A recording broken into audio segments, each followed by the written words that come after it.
Hello students, मैं D के अग्निहोत्री आज आपको रिएक्शन इंटरमीडिएट्स अभिक्रिया मध्यवर्ती के बारे में बताने जा रहा हूँ।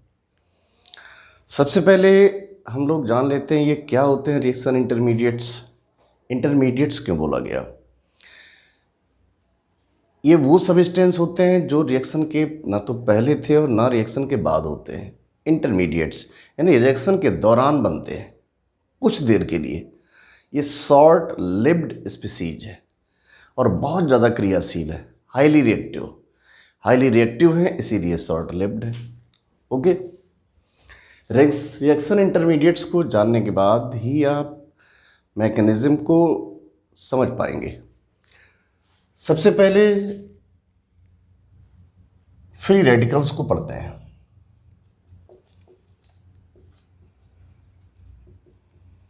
फ्री रेडिकल्स मुक्त मूलक।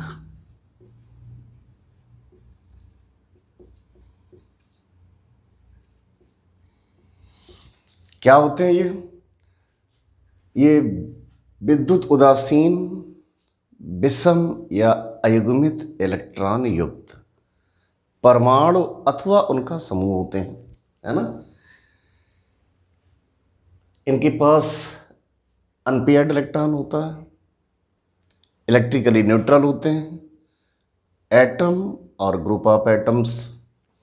For example hydrogen free radical, chlorine free radical, methyl free radical, ethyl free radical.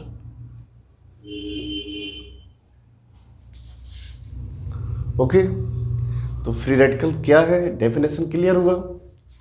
अब इसके बाद आते हैं इनके करैक्टरिस्टिक्स, मुक्त मूलकों के लक्षण।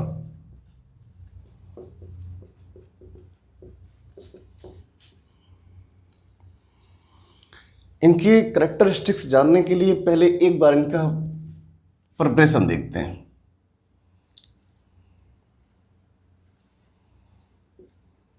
देखिए, जब इस बॉन्ड का होमोलिसिस होगा तो आपको 2 फ्री रेडिकल्स मिलेंगे। क्लोरीन के वैलेंसी सेल में टोटल 7 इलेक्ट्रॉन्स होते हैं, यहां पर सिर्फ 1 इलेक्ट्रॉन की शेयरिंग हुई।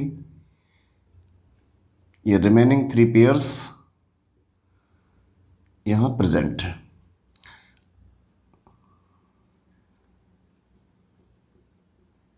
देखिए, इनका first character, free radicals homolysis से बनते हैं, है ना। कैसे बनते हैं? By homolysis. Second character, electrically neutral होते हैं, विद्युत उदासीन है, कोई आवेश नहीं।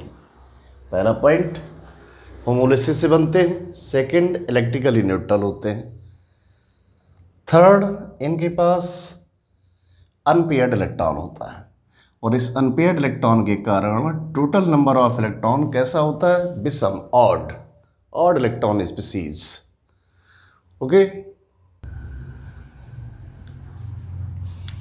नेक्स्ट करैक्टर, अब देखिए इनके पास अनपेयर्ड इलेक्ट्रॉन है और अगर किसी सब्सटेंस में अनपेयर्ड इलेक्ट्रॉन होता है तो उसका मैग्नेटिक बिहेवियर कैसा होता है? पैरामैग्नेटिक। ये पैरामैग्नेटिक होते हैं, मीन्स अनुचुंबकीय और highly reactive due to presence of an unpaired electron. अत्यधिक क्रियाशील हैं ये, है ना। और इनको न्यूट्रल इलेक्ट्रोफाइल बोला जाता है, neutral electrophile.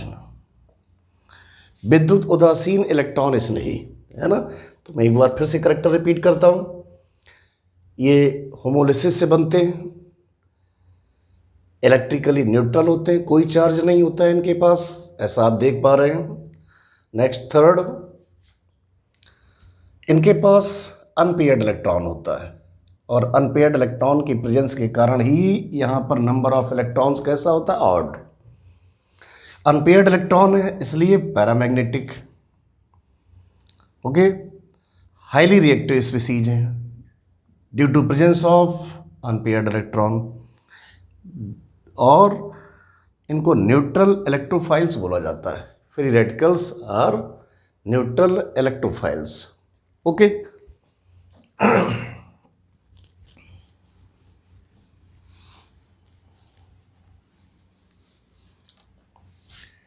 Structure of free radical. Structure of free radical.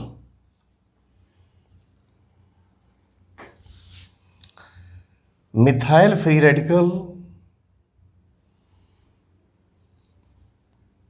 में कार्बन का हाइब्रिडाइजेशन sp2 होता है और इसका शेप प्लेनर होता है।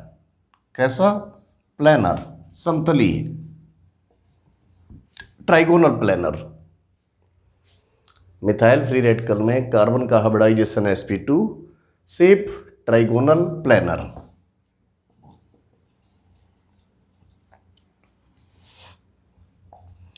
ट्राइफ्लोरो मिथाइल फ्री रेडिकल, इसका शेप पिरामिडल होता है,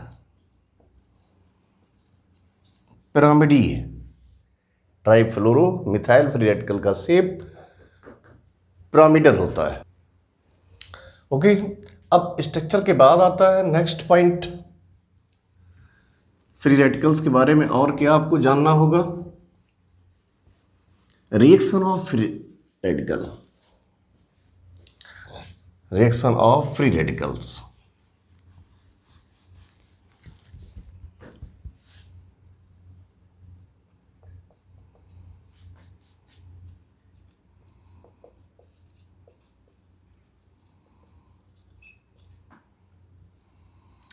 फ्री रेडिकल्स के रिएक्शन 3 स्टेप्स में कंप्लीट होते हैं। नंबर 1,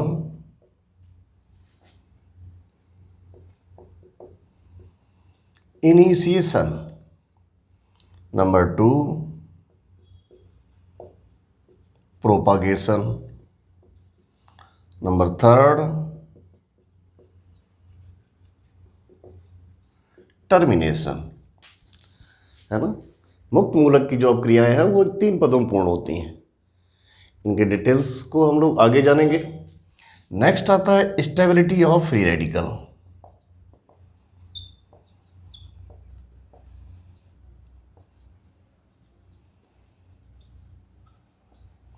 मुक्त मूलकों का स्थायित्व।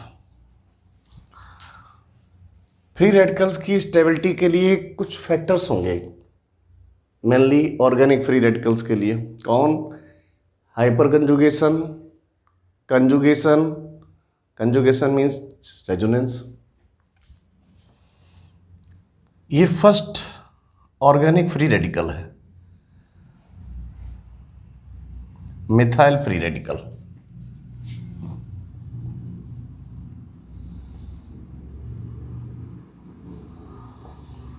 Ethyl free radical. यहां पर ethyl free radical in compare to methyl free radical more stable होगा। एथिल फ्री रेडिकल की स्टेबिलिटी ज़्यादा है। क्यों ज़्यादा है इसकी stability? Due to hyperconjugation. Hyperconjugation phenomena हम लोग इससे पीछे वाले लेक्चर्स में पढ़ चुके हुए हैं, है ना? और यहाँ पर 3 CH बॉन्ड हाइपर कंजुगेशन में पार्टिसिपेट करेंगे। नेक्स्ट, ये free radical ethyl free radical से भी ज़्यादा स्टेबल होगा। ये रहा आइसोप्रोपाइल फ्री रेडिकल, इसकी स्टेबिलिटी इससे भी ज़्यादा है। रीज़न, यहाँ पर 3 अल्फा CH इधर होंगे और 3 अल्फा CH यहाँ पर होंगे। यहाँ 6 CH बॉन्ड हाइपर कंजुगेशन में पार्टिसिपेट करेंगे। यहाँ पर कितना? ओनली 3।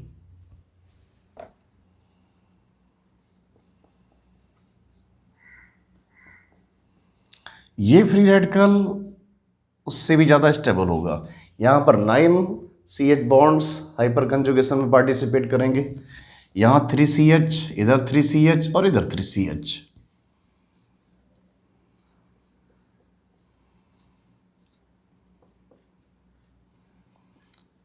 ये है एलाइल फ्री रेडिकल, एलाइल।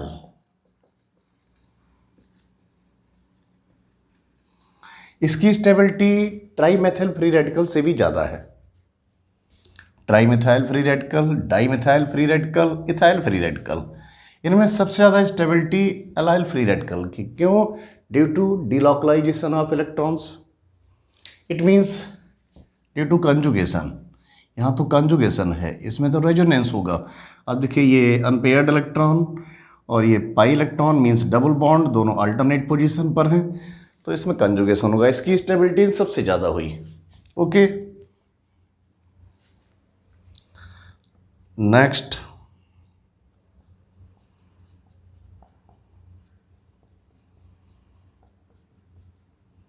ये free radical allyl free radical से भी ज़्यादा स्टेबल है ना, मिथाइल एलाइल फ्री रेडिकल। यहाँ पर स्टेबिलिटी फैक्टर्स क्या होंगे? Hyper conjugation and conjugation.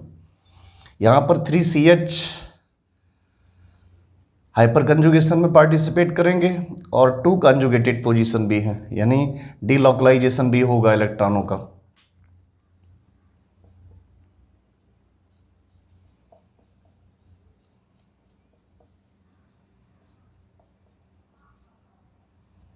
Dimethyl allyl free radical ये उससे भी ज़्यादा स्टेबल हो। यहाँ पर 3 और 3,6 CH बॉन्ड्स हाइपर कंजुगेशन में पार्टिसिपेट करेंगे। हाइपर कंजुगेशन भी स्टेबिलिटी प्रोवाइड करेगा, इसके अलावा कंजुगेशन भी होगा।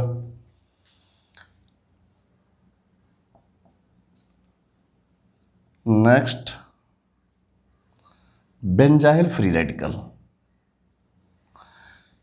मोस्ट स्टेबल, इन सबसे ज़्यादा स्टेबल हुआ। क्यों? यहाँ पर 4 कंजुगेटेड पोजीशंस, 1 2 3 4।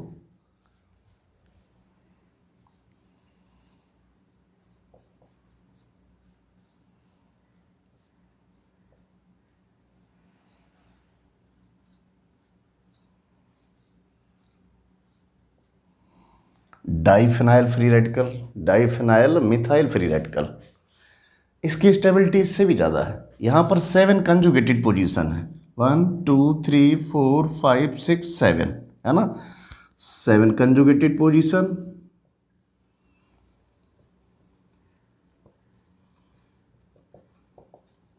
और यहाँ पर ओनली 4 कंजुगेटेड पोजीशन।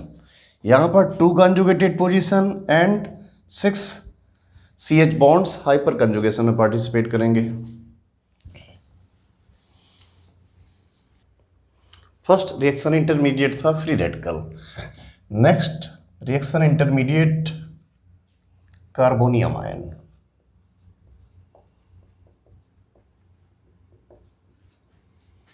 और कार्बोकैटायन, कार्बोकैटायन या कार्बोनियम आयन कुछ भी कहा जा सकता है दोनों में से। क्या है कार्बोकैटायन? सबसे पहले तो ये जानना है, organic species in which carbon atom has positive charge are called carbonium ions. यानी ऐसे सब्सटेंस जिनमें कार्बन एटम पर पॉजिटिव चार्ज हो, ऐसा कोई ऑर्गेनिक स्पीसीज जिसमें कार्बन एटम पर प्लस चार्ज हो, कार्बोनियम आयन बोला जाता है। फॉर एग्जाम्पल CH3 में कार्बन एटम पर प्लस चार्ज है,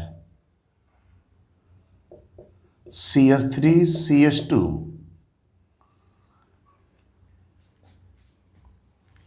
मिथाइल कार्बोकैटायन और methyl carbonium ion, ethyl carbonium ion.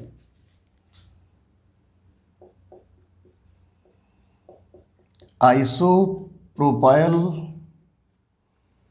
Carbonium ion,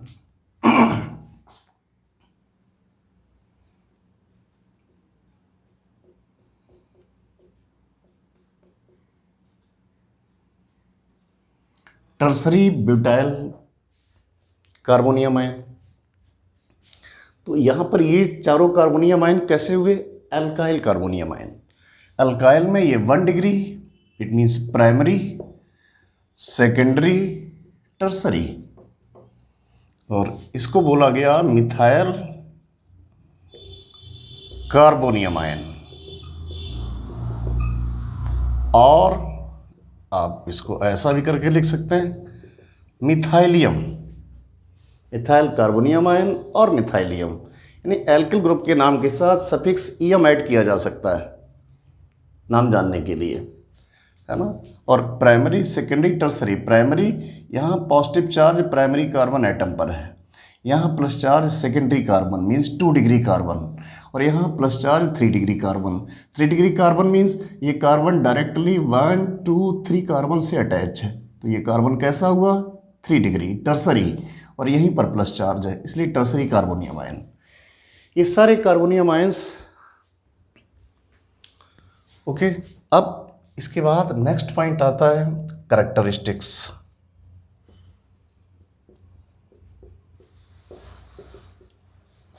carbonium ions के कैरेक्टर क्या है, तो इसके लिए बेटर होगा कि आप पहले एक कार्बोनियम आयन का स्ट्रक्चर ओपन कीजिए। Suppose that methyl carbonium ion,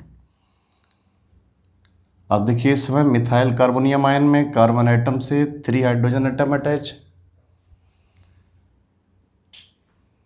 number 1, carbonium ions कैसे बनते हैं, by heterolysis, first character. Second, carbon atom has positive charge, जब कार्बन पर पॉजिटिव चार्ज होगा तभी आप कार्बोनियम आयन नेम यूज कर सकते हैं। Next, third, positively charge carbon had 6 electrons, जो धनावेशित कार्बन है इसके पास 6 इलेक्ट्रॉन है। आप देखिए यह सारे इलेक्ट्रॉन पेयर्ड हैं, कोई इलेक्ट्रॉन अनपेयर्ड नहीं बचा है, पेयर्ड है। इट मीन्स इसका मैग्नेटिक बिहेवियर कैसा होगा, डायामैग्नेटिक। कार्बोनियम आयंस इलेक्ट्रोफाइल की तरह बिहेव करेंगे, ये इलेक्ट्रॉन स्नेही होते हैं। रिएक्शन कहाँ पर करते हैं, जहाँ पर इलेक्ट्रॉन डेंसिटी हाई होती है ना, at electron rich centre. It means ये न्यूक्लियोफाइल से अटैक करेंगे, न्यूक्लियोफाइल पर अटैक करेंगे। ओके, एक बार फिर से रिपीट करता हूँ, कार्बोनियम आयंस हेटेरोलिसिस से बनते हैं, कार्बन एटम पर पॉजिटिव चार्ज होता है, पॉजिटिवली चार्ज कार्बन एटम के पास टोटल 6 इलेक्ट्रॉन्स होते हैं, सारे इलेक्ट्रॉन पेयर्ड हैं, इसलिए इनका मैग्नेटिक बिहेवियर कैसा होता है, diamagnetic. Carbonium ions are electrophile, attack कहाँ पर करते हैं, जहाँ इलेक्ट्रॉन डेंसिटी हाई होती है। इट मीन्स ये न्यूक्लियोफाइल के साथ रिएक्शन करते हैं। Okay, next, structure of carbonium ion.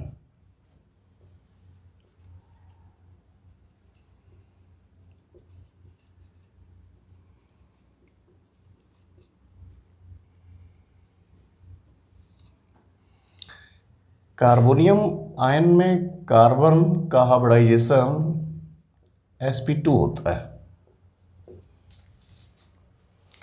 Shape trigonal planar होता है, त्रिकोणीय समतलीय। बट ट्राइफेनाइल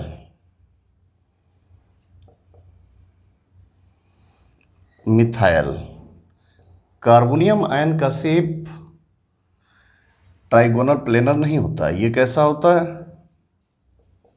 प्रोपेलर शेप, ये प्रोपेलर की तरह होता है। और जैसे मैंने बोला है कि यहाँ पर पॉजिटिवली चार्ज कार्बन एटम का हाइब्रिडाइजेशन sp2 होता है, लेकिन विनाइल कार्बोनियम आयन में ऐसा नहीं होगा। ये विनाइल कार्बोनियम आयन है, इसमें कार्बन sp2 हाइब्रिडाइज नहीं है, तो कैसा हाइब्रिडाइजेशन है यहाँ पर, sp, यहाँ कार्बन एटम sp हाइब्रिडाइज है। ओके, तो ये सिर्फ था। अब हम पढ़ते हैं स्टेबिलिटी ऑफ कार्बोनियम आयंस, जिसकी आपको सबसे ज़्यादा रिक्वायरमेंट होती है मैकेनिज्म में।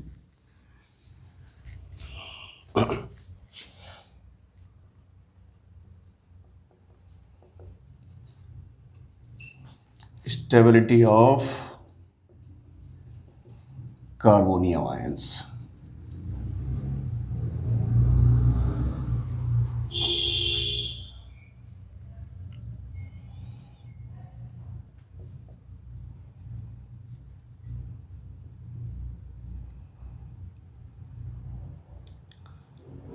ये विनाइल कार्बोनियम आयन है,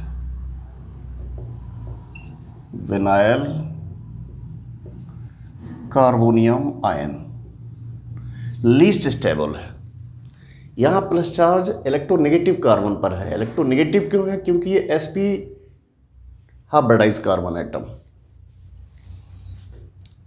least stable.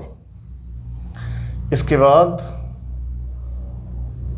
Next methyl carbonium ion,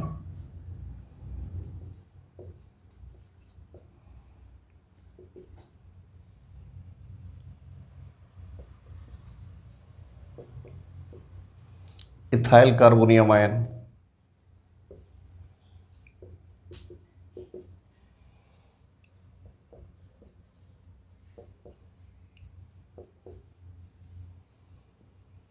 isopropyl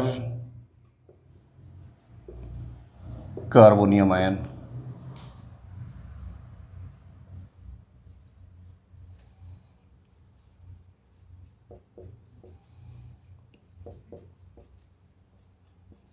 tertiary butyl carbonium ion,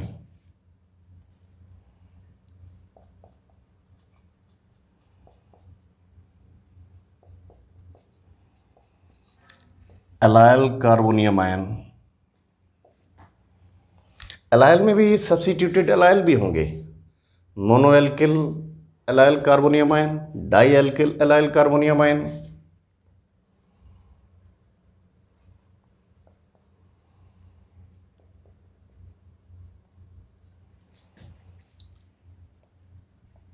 benzyl carbonium ion, और मिथाइल फिनाइल कार्बोनियम आयन भी बोला जा सकता है इसको।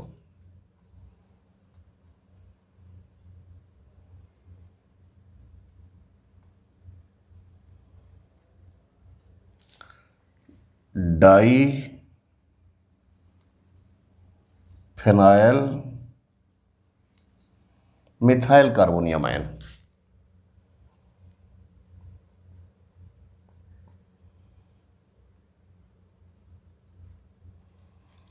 Triphenyl methyl carbonium ion.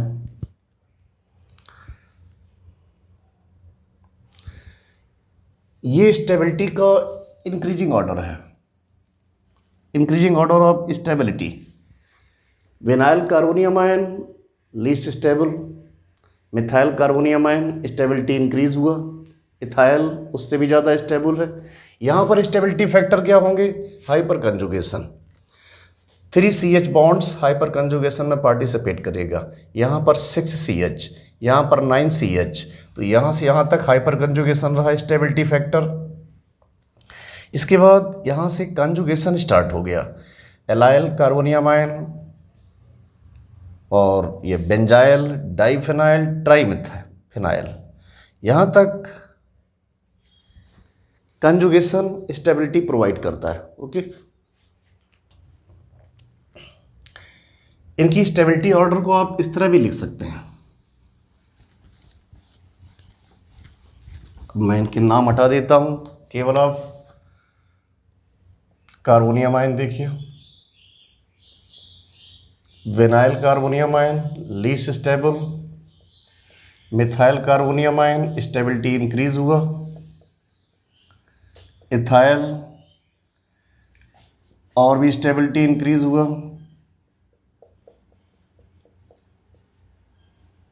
Diphenyl methyl और आइसोप्रोपाइल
ओके, ये कार्बोनियम आयन का स्टेबिलिटी ऑर्डर होगा। देखिए फिर से, vinyl carbonium ion least stable, यहाँ से स्टेबिलिटी इंक्रीज होने लगती है, और यहाँ से यहाँ तक स्टेबिलिटी फैक्टर क्या होगा, हाइपर कंजुगेशन।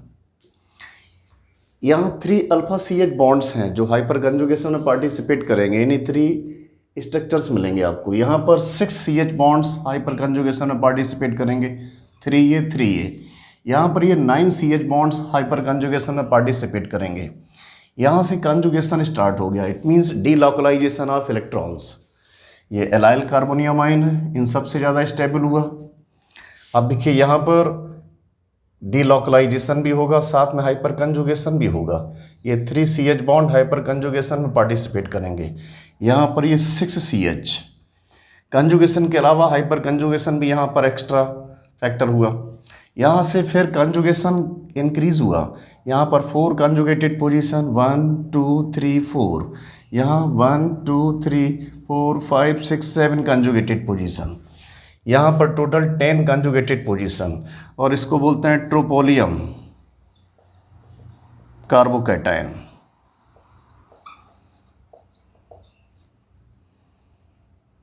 ये ट्राइफिनाइल मिथाइल कार्बोनियम आयन से भी ज़्यादा स्टेबल होता है ना, एरोमेटिक कार्बोनियम आयन है। और इसके बाद फिर di cyclopropyl methyl carbonium ion, and last tri cyclopropyl carbonium ion most stable.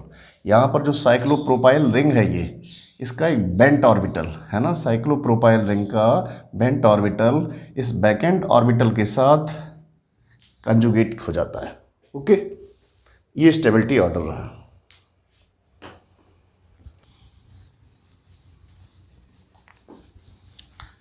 Next reaction intermediate होगा कार्बेनाइन। कार्बेनाइन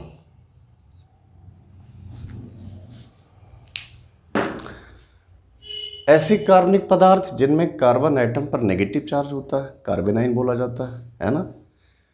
यहाँ ऑर्गेनिक स्पीसीज में कार्बन एटम पर नेगेटिव चार्ज होगा। For example CH3, CH3, CH2, ये कार्बेनाइन्स हैं। इनके characteristics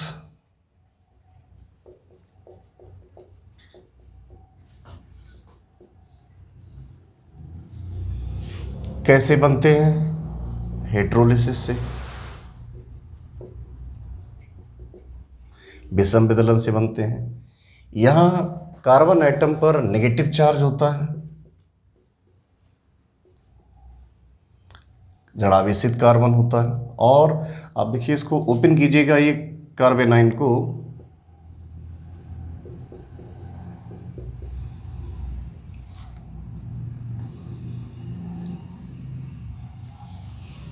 negative charge carbon atom पर रहा, और जिस कार्बन पर नेगेटिव चार्ज है उसके पास टोटल नंबर ऑफ इलेक्ट्रॉन्स कितने हैं,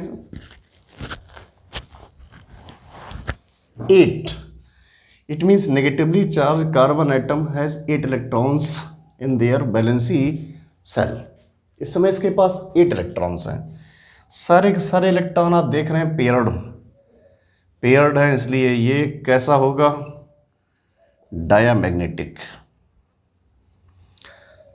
सारे कार्बेनाइन न्यूक्लियोफाइल की तरह बिहेव करते हैं, न्यूक्लियोफाइल्स, ये सब न्यूक्लियोफाइल ही होते हैं। अटैक कहाँ पर करते हैं, इलेक्ट्रोफाइल के साथ रिएक्शन करते हैं।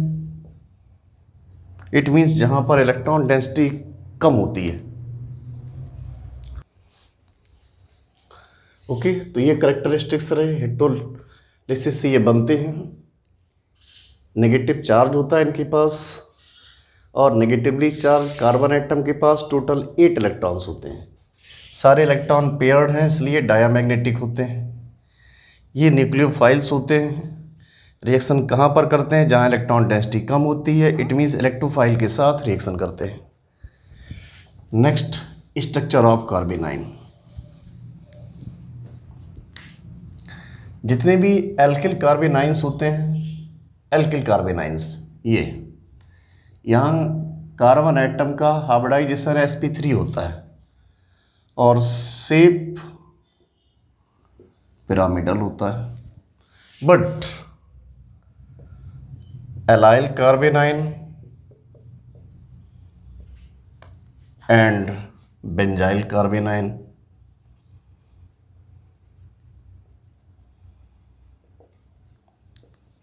इनका negatively charge carbon atom sp2 hybridize होता है, शेप ट्राइगोनल प्लैनर होता है। एल्किल कार्बेनाइंस में कार्बन का hybridisation sp3 shape pyramidal, but allyl और बेंजाइल कार्बेनाइन में नेगेटिवली चार्ज कार्बन एटम का हाइब्रिडाइजेशन sp2 और शेप ट्राइगोनल प्लैनर। इसके बाद आता है stability of कार्बेनाइन।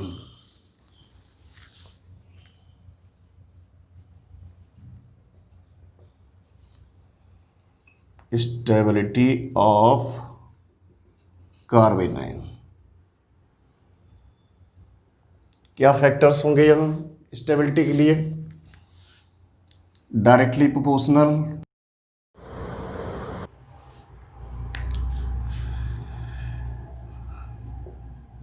Number 1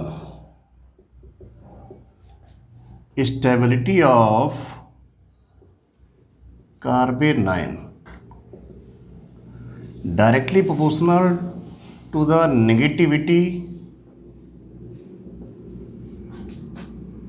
of carbon atom। कार्बन परमाणु की ऋणात्मकता के अनुक्रमानुपाती होगी, या इसको यूं कह सकते हैं directly proportional to the percentage of s character. For example CH3 CH2, यहाँ पर इस एनायनिक कार्बन यानी जहाँ पर नेगेटिव चार्ज है इसका हाइब्रिडाइजेशन sp3 है।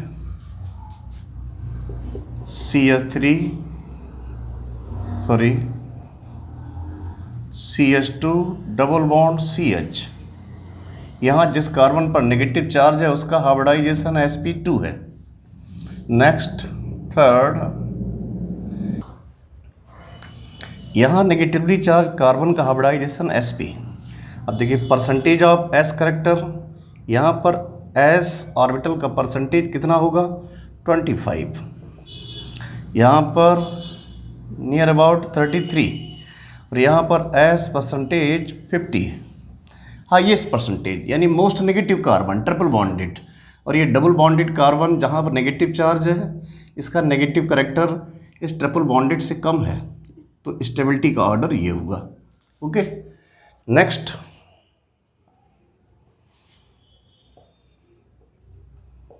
Stability of carbanion directly proportional to minus I effect. For example CH2 ये कार्बेनाइन, यहाँ पर मैंने लगा रखा है ब्रोमीन सब्स्टिट्यूएंट, यहाँ सब्स्टिट्यूएंट क्लोरीन और यहाँ पर सब्स्टिट्यूएंट फ्लोरीन। अब देखिए इन तीनों में हाईएस्ट माइनस आई इफेक्ट ऐप का है और सबसे कम ब्रोमीन का है। Directly proportional to minus I effect, it means stability का ऑर्डर ये होगा। Okay, next third stability of carbanion inversely proportional to plus I effect.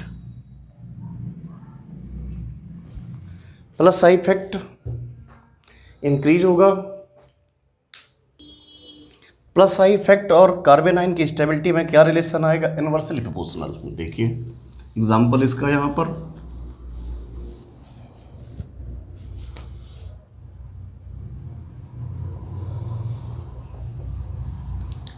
Tertiary butyl कार्बेनाइन सबसे कम स्टेबल है, लीस्ट स्टेबल है। यहाँ पर है ना, प्लस आई इफेक्ट हाईएस्ट है, 3 एल्किल ग्रुप से प्लस आई इफेक्ट जनरेट कर रहे हैं।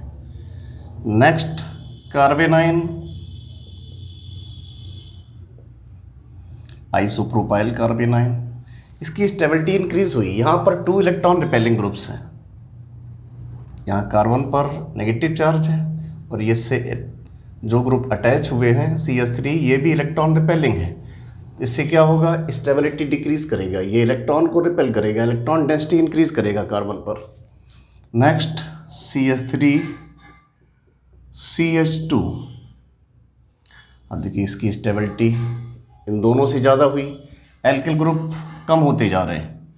नेक्स्ट ये रहा मिथाइल कार्बेनाइन, मोस्ट स्टेबल है इन एल्किल कार्बेनाइंस में। ओके, तो स्टेबिलिटी के लिए आपने 3 फैक्टर देखा, negativity of anionic carbon, minus I effect और plus I effect. Next 4th factor for stability of carbanion,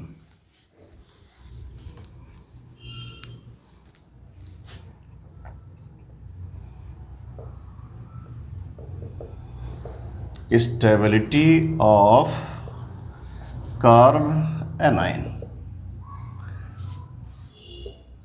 due to resonance. किसी भी सब्सटेंस की या इंटरमीडिएट्स की स्टेबिलिटी में रेजोनेंस एक इंपॉर्टेंट फैक्टर है ना। कैसे, देखिए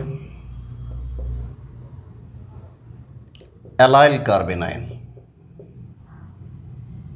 ये कार्बेनाइन अब तक जितने भी कार्बेनाइंस हम लोग देख चुके हैं इन सब में सबसे ज़्यादा स्टेबल है।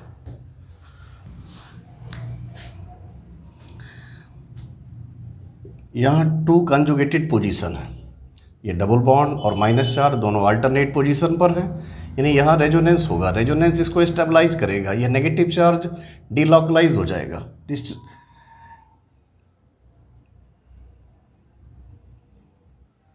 बेंजाइल कार्बेनाइन, फिर से स्टेबिलिटी इंक्रीज हुई, क्यों, number of conjugated position increase हुए।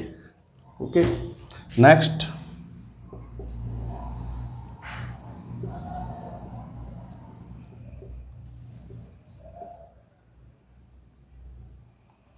डाइफेनाइल मिथाइल कार्बेनाइन, यहां पर 7 conjugated position,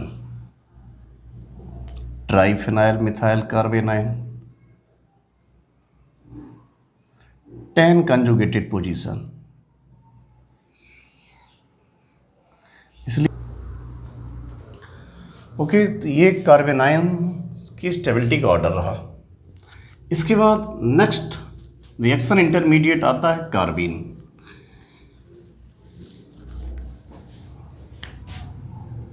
next 4th reaction intermediate carbene, ये न्यूट्रल रिएक्शन इंटरमीडिएट है, ये सिंपलेस्ट कार्बीन होता है। यहाँ 2 इलेक्ट्रॉन्स इसके पास वैकेंट हैं जिन्होंने बॉन्ड नहीं बनाया है।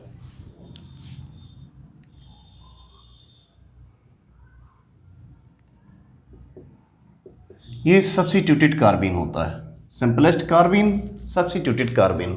सब्स्टिट्यूटेड कार्बीन में 2 हेलोजन एटम्स भी हो सकते हैं, एल्किल ग्रुप्स भी हो सकते हैं, 1 एल्किल भी हो सकता है। Okay, next 5th reaction intermediate होता है बेंजाइन।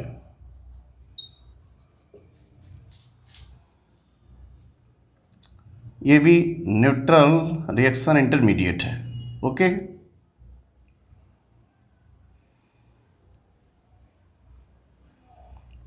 इसको बेंजाइन कहा जाता है, ये भी रिएक्शन इंटरमीडिएट है। और नेक्स्ट 6 होता है नाइट्रीन।